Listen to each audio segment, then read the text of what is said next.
എനിക്കിന്ന് ഇവിടെ ഈ അനുബോധനം തന്ന നമ്മുടെ അഭയം ബാലവഴിക്കാണ്. അത് എൻ്റെ ഒരു വീടാണത് അഭയം.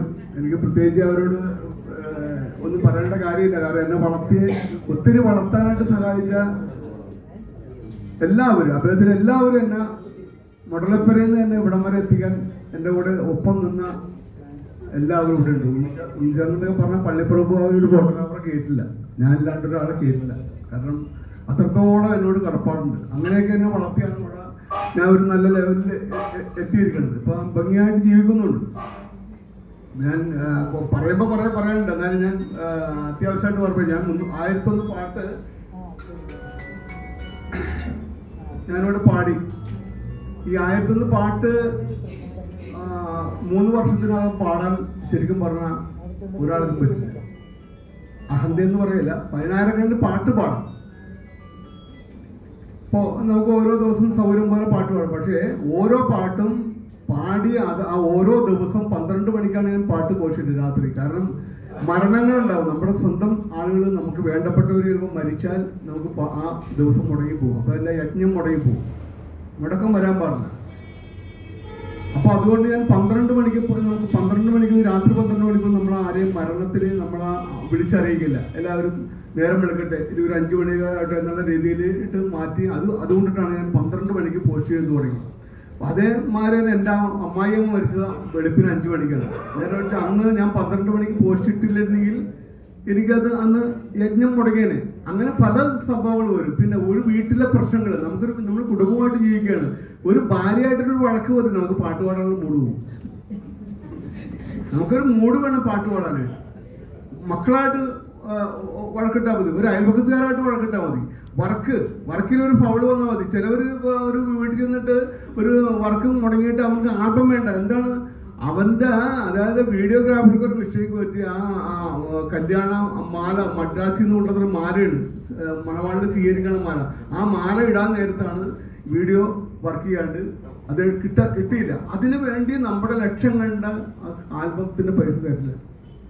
ഒരു ചെറിയ പ്രശ്നമാണ് ഇതൊക്കെ. നമുക്ക് ഉറങ്ങാം, ആ സമയത്തൊക്കെ നമുക്ക് ഉറങ്ങാം. കാരണം കാര്യങ്ങൾ പറഞ്ഞ് അവർക്ക് പൈസ തരാണ്ടിരിക്കാനായിട്ടുള്ള ഒരൊറ്റ കാര്യം. എല്ലാ സംഭവമുണ്ട്. പക്ഷെ ആ മാല ഇടുന്ന ആ മാല മദ്രാസിൽ നിന്ന് കൊണ്ടുവന്നാണ് കാര്യങ്ങൾ പറഞ്ഞത്. ഇത് നമുക്ക് ഏതിൽ കേസിനൊക്കെ ഇങ്ങനെ പോയി ടെൻഷനാണ് നമുക്ക് ആ സമയം. അങ്ങനെയുള്ള പ്രശ്നത്തൊക്കെ നമ്മൾ എങ്ങനെ പാട്ട് പാടും? ആ പ്രശ്നങ്ങൾ തുടർന്നുകൊണ്ടിരിക്കുകയാണ്. പക്ഷേ എനിക്കത് പാടാൻ പറ്റും എന്നുള്ളതാണ്. കാരണം ഞാൻ എന്നെ വളർന്നു വന്ന രീതി അങ്ങനെയാണ്. കാരണം ഓരോ ദിവസം എൻ്റെ 5 മുതൽ ഓർമ്മ വെച്ച നാൾ മുതൽ ആത്മഹത്യ ചെയ്യണമെന്നുള്ള SLC കഴിഞ്ഞ് ആ കാലഘട്ടത്തിലൊക്കെ എങ്ങനെയെങ്കിലും മരിക്കണം എന്നുള്ള ചിന്തയിൽ എൻ്റെ കുടുംബ സാഹചര്യം അങ്ങനെയായിരുന്നു ഓരോ ദിവസം. അതുകൊണ്ട് എനിക്ക് എന്തുകൊണ്ട് എല്ലാം തരണം ചെയ്യാൻ എപ്പോഴും പറ്റുന്നുണ്ട്. എന്ത് പ്രശ്നം വന്നാലും എൻ്റെ കാര്യം ഭംഗിയായിട്ട് നടക്കും. ഇന്നലെ 5 മണിക്ക് വർക്കിന് പോകുന്ന കല്യാണത്തിന് പോയിട്ട് ഭയങ്കര ഹാർഡ് വർക്കാണ്. വർക്ക് ഭയങ്കര പ്രശ്നം, തിരക്കുള്ള അത് കഴിഞ്ഞ് നേരെ വന്ന് 5 മണിക്ക് വന്നിട്ട് നമ്മളുടെ എനിക്ക് 67 വയസ്സായി. അത് കഴിഞ്ഞിട്ട് നേരെ വന്നിട്ട് ഞങ്ങളുടെ വ്യാപാര ഭവന്റെ ന്യൂ ഇയർ ആഘോഷമാണ്. അവിടെ നമ്മൾ എനർജിക്കലായിട്ട് നിൽക്കണം. എല്ലാ പ്രോഗ്രാം നമ്മൾ ചെയ്യണം. ഞാൻ ടയർഡായെന്ന് പറഞ്ഞിട്ട് കാര്യമില്ല. സാധാരണ ആളുകൾ എന്ത് വെച്ചിട്ടുണ്ടെങ്കിൽ നേരെ വന്നിട്ട് 2 അടിച്ച് എൻജോയ് ചെയ്തിട്ട് വിശ്രമിക്കുകയുള്ളൂ. പക്ഷെ നമുക്കത് പറ്റില്ല. നേരെ അവിടെ വന്നിട്ട് അവിടെയും പാട്ട്, അവിടെ ഡാൻസ് എല്ലാം കഴിഞ്ഞ് നേരെ അങ്ങനെ തന്നെ എനിക്ക് ആ പരിപാടി ഒരു 10 മണിക്ക് മുമ്പ് തന്നെ ഞാൻ എൻ്റെ റെസിഡൻസ് അസോസിയേഷൻ ഇതേമാതിരി ഒരു സ്വീകരണം അവിടെയും പോയി പാട്ടും ഇതൊക്കെ കാണിച്ച് എല്ലാം നമ്മൾ ഭംഗിയായിട്ടാണ് രാത്രി 11-12 മണിയാകുമ്പോൾ വേണ്ടി പോയി നമ്മൾ ചെയ്യണം. അപ്പൊ ഇതെല്ലാം എനിക്ക് തന്നത് എൻ്റെ അച്ഛനമ്മേൻ്റെയും എൻ്റെ അച്ഛനമ്മയുടെയും ഇതിന് കൂടി ജനിച്ച കാരണമാണ് എനിക്ക് ഈ ഭാഗ്യം കിട്ടിയേക്കുന്നത്. ഈ ശരീരവും ഈ മനസ്സും ഇതെല്ലാം കിട്ടിയേക്കുന്നത് അതുകൊണ്ടാണ്. അവരെ ഇപ്പം ഇതിൻ്റെ കൂടെ ഞാൻ ഓർപ്പിക്കുകയാണ്. പിന്നെ ഞാൻ പറഞ്ഞ ഒത്തിരി പ്രശ്നങ്ങൾ തരണം ചെയ്തിട്ട് ഞാൻ പാട്ട് ചെയ്യണം എന്താ വെച്ചിട്ടുണ്ടെങ്കിൽ എൻ്റെ പാട്ടിന് പല വെറൈറ്റിയിലാണ് ഞാൻ പാടിയേക്കുന്നത്. ചിലവർ ഒരു മെലഡി മാത്രമേ പാടുള്ളൂ, ചിലവർ അടിപൊളി ഗാനങ്ങൾ പാടും, ചിലവർ അത് മാത്രമേ പാടുള്ളൂ, ചിലവർ ഗസൽ സ്റ്റൈൽ പാടും. പക്ഷെ ഞാൻ ഓരോ ടൈപ്പും പാടും. ഇപ്പൊ എല്ലാ ഒരു മെയിൻ പാട്ടാണ് യാർക്കാകെ ഇത് യാർക്കാകെ. ആ പാട്ട് കഴിഞ്ഞ് 1000 പാദസരങ്ങൾക്കിലും പാറ്റം മാറി പാറ്റം മാറി മനസ്സിലായി? മെഹബൂബോ മെഹബൂബോ മെഹബൂബോ മെഹബൂബോ പാറ്റേൺ മാറി. മനസ്സിലാണ്? അപ്പൊ അതാണ് ആ സ്റ്റൈലിലായിട്ടാണ് പോണത്. ഇപ്പൊ ചില്ലുമേടയിലിരുന്നെ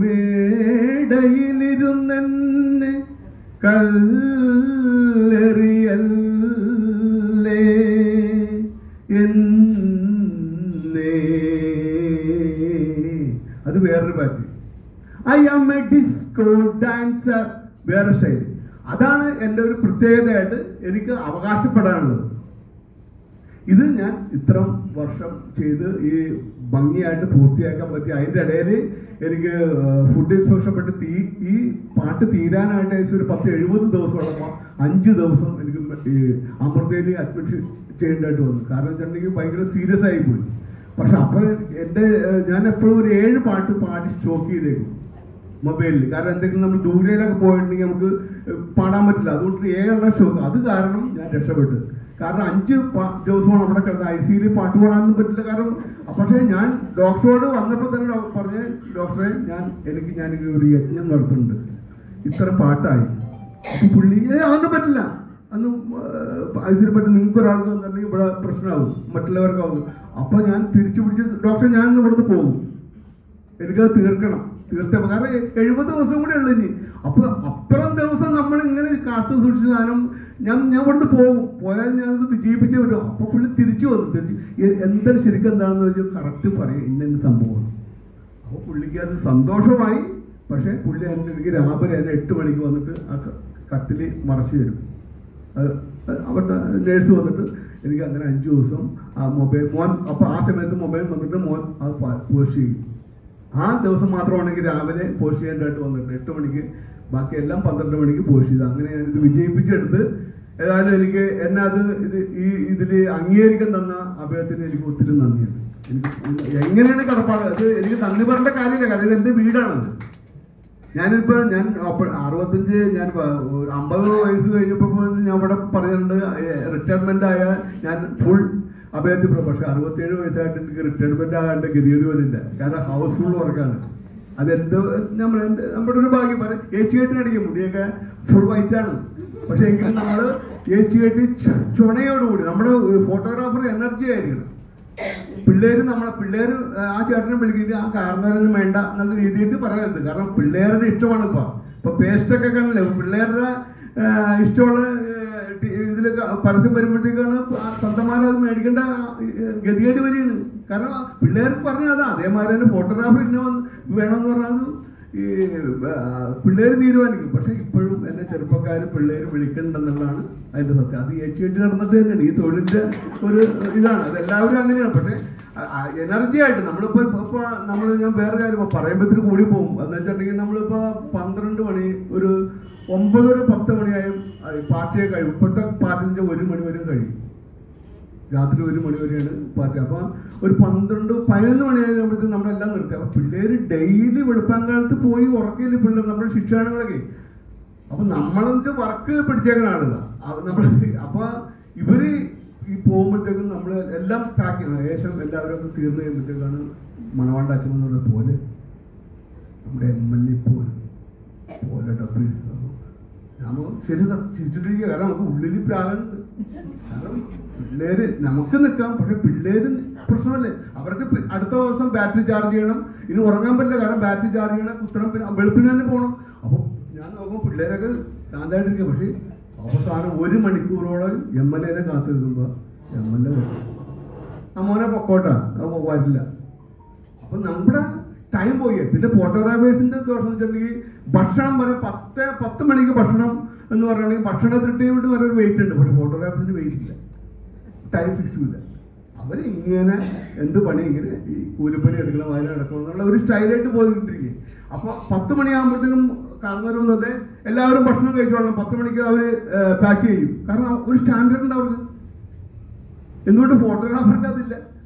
അവർ 11 മണി വരെ ടൈം ഉണ്ട്. അതായത് നിങ്ങൾ ഫോട്ടോ എടുക്കാനുള്ള അവര് ഭക്ഷണമൊക്കെ കഴിച്ച് അപ്പോഴെങ്കിലും വരുമ്പോൾ ഈ സ്റ്റൈലായിട്ട് ഇപ്പോഴത്തെ കണ്ടീഷനിൽ അതുമില്ല. ഇപ്പൊ അഭയത്തില് ഞാനുള്ള കാരണം ഇന്നിപ്പോ ഈ ക്യാമറ എടുത്ത് ഫോട്ടോ എടുക്കുന്നത് ഒരു തൊഴിലിന്റെ അധപ്പതനം വന്നുകൊണ്ടിരിക്കുകയാണ്. ഇപ്പൊ ഞങ്ങൾക്ക് കല്യാണം ഈ എൻഗേജ്മെന്റ് മാത്രമേ ഫോട്ടോഗ്രാഫേഴ്സിനെ ഉള്ളൂ. ബാക്കി എല്ലാം മൊബൈലിൽ എടുക്കുകയാണ്. മൊബൈലിന്റെ യുഗം വന്നു. കാരണം ഒരു കാലഘട്ടത്തിന്റെ വ്യത്യാസമാണത്. അപ്പൊ എന്തുകൊണ്ട് ഒരു തൊഴിൽ മേഖല നശിച്ചുകൊണ്ടിരിക്കുകയാണ്. അപ്പൊ അങ്ങനെ ഉള്ള ഞാൻ ഇപ്പോൾ ഒരു അനുഭവങ്ങൾ പറഞ്ഞു മാത്രം, ഫോട്ടോഗ്രാഫറുടെ ഒരു ഫീലിംഗ് പറഞ്ഞു മാത്രം. അപ്പൊ ഏതായാലും എനിക്ക് ഇതൊക്കെ തന്ന നമ്മുടെ അഭിനയത്തിലെ എല്ലാ ഭാരവാഹികൾക്കും ഞാൻ കാല് പിടിച്ച് നന്ദി പറഞ്ഞുകൊണ്ട് ഞാൻ നിർത്തുന്നു. ഓക്കെ.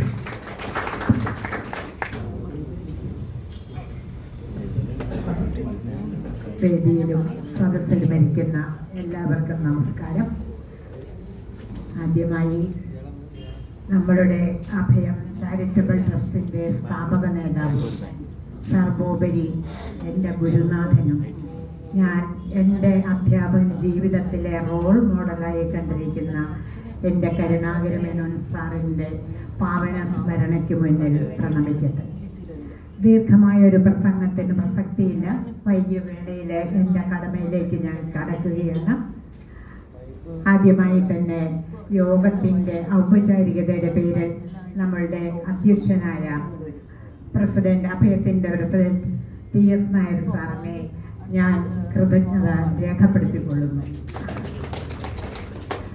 അടുത്തതായി നമ്മളുടെ ഈ യോഗം ഉദ്ഘാടനം ചെയ്യാനെത്തിയ നമ്മളുടെ പ്രിയപ്പെട്ട MLA ശ്രീ ബാബു സാറിനും യോഗത്തിൻ്റെ പേരിൽ അഭയത്തിൻ്റെ പേരിലുള്ള കൃതജ്ഞത രേഖപ്പെടുത്തിക്കൊള്ളുന്നു. ഈ അവാർഡ് നൽകുന്നതിനായി ഇവിടെ വരികയും അവാർഡ് ജേതാക്കളായ ഡോക്ടർ സലീല മുല്ലനും ശ്രീ മടത്തിൽ അബ്ദുൾ അസീസിനും അവാർഡ് നൽകുകയും ചെയ്ത Ernakulam government medical college principal doctor SS മിനിയെയും ഈ യോഗത്തിന്റെ പേരിൽ അഭയത്തിന്റെ പേരിലും ഉള്ള നന്ദി രേഖപ്പെടുത്തിക്കൊള്ളുന്നു. നമ്മളുടെ തന്നെ കുടുംബാംഗമായ നമ്മളുടെ പ്രിയപ്പെട്ട ശ്യാമളൻ ഈ അവാർഡ് ഏറ്റുവാങ്ങുന്നതിന് വേണ്ടി ഇവിടെ വന്നിട്ടുണ്ട്. അദ്ദേഹത്തിന് അഭിനന്ദനങ്ങൾ അർപ്പിക്കുന്നതോടൊപ്പം ഈ യോഗത്തിൽ വന്ന് ഇത് ഏറ്റുവാങ്ങിയതിന് ഈ യോഗത്തിന്റെ പേരിലുള്ള നന്ദി രേഖപ്പെടുത്തിക്കൊള്ളുന്നു. ഈ യോഗത്തിന് വേണ്ടി അഭയം ചാരിറ്റബിൾ ട്രസ്റ്റിനു വേണ്ടി നമ്മളുടെ അവാർഡ് പ്രൊഫസർ കരുണാകരമേനോൻ അവാർഡ് ഏറ്റുവാങ്ങിയ ഡോക്ടർ സലീല മുല്ലന് ഈ അഭയം ചാരിറ്റബിൾ ട്രസ്റ്റിന്റെ പേരിലുള്ള കൃതജ്ഞത രേഖപ്പെടുത്തിക്കൊള്ളുന്നു. അതുപോലെ തന്നെ നമ്മളുടെ പ്രിയപ്പെട്ട ശ്രീ മടത്തിൽ അബ്ദുൾ അസീസിന് ഈ അഭയം ചാരിറ്റബിൾ ട്രസ്റ്റിന്റെ പേരിലുള്ള നന്ദി രേഖപ്പെടുത്തിക്കൊള്ളുന്നു. ഇവിടെ ആശംസകൾ അർപ്പിച്ച തൃപ്പൂണിത്തുറ നഗരസഭ ചെയർമാൻ അഡ്വക്കേറ്റ് ശ്രീ PL ബാബുവിന് യോഗത്തിന്റെ പേരിലുള്ള കൃതജ്ഞത രേഖപ്പെടുത്തിക്കൊള്ളുന്നു. ഈ വാർഡ് കൗൺസിലർ നമ്മളുടെ അഭയം ചാരിറ്റബിൾ ട്രസ്റ്റ് ഇരിക്കുന്ന വാർഡിന്റെ കൗൺസിലർ ശ്രീമതി സാവിത്രി നരസിംഹറാവുവിന് യോഗത്തിന്റെ പേരിൽ അഭയത്തിന്റെ പേരിലുള്ള കൃതജ്ഞത രേഖപ്പെടുത്തിക്കൊള്ളുന്നു. ഈ അവസരത്തിൽ ഇവിടെ വന്ന ആശംസകൾ അർപ്പിക്കാനായി ഇവിടെ വന്ന people's urban cooperative bank chairman Shri TC Shibu, Kaniv palliative care യൂണിറ്റിനു വേണ്ടി ശ്രീ ES രാകേഷ് ഭായി എന്നിവർക്കെയും അഭയത്തിന്റെ പേരിലുള്ള കൃതജ്ഞത അറിയിച്ചുകൊള്ളുന്നു.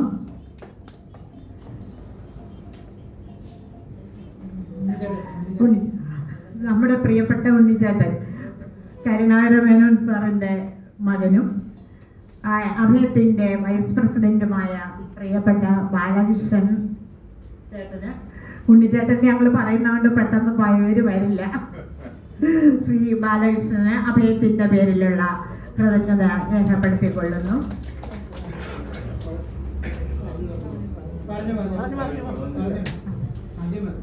ഇനി എൻ്റെ കുടുംബാംഗങ്ങള്, എൻ്റെ സ്വന്തം കുടുംബാംഗങ്ങള് അഭയം ചാരിറ്റബിൾ ട്രസ്റ്റിലെ അംഗങ്ങൾക്ക് ഈ അഭയത്തിന്റെ പേരില് എൻ്റെ സ്വന്തം പേരിലുള്ള നന്ദി രേഖപ്പെടുത്തിക്കൊള്ളുന്നു.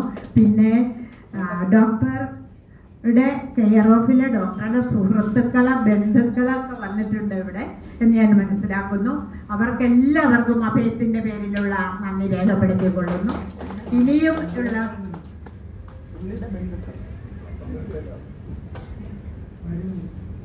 എല്ലാ സഹോദരി സഹോദരന്മാർക്കും ഇവിടെ എത്തിയിട്ടുള്ള എല്ലാവർക്കും അഭയത്തിന്റെ പേരിലുള്ള നന്ദി ഒരിക്കൽ കൂടി രേഖപ്പെടുത്തിക്കൊണ്ട് നിർത്തട്ടെ. നന്ദി, നമസ്കാരം.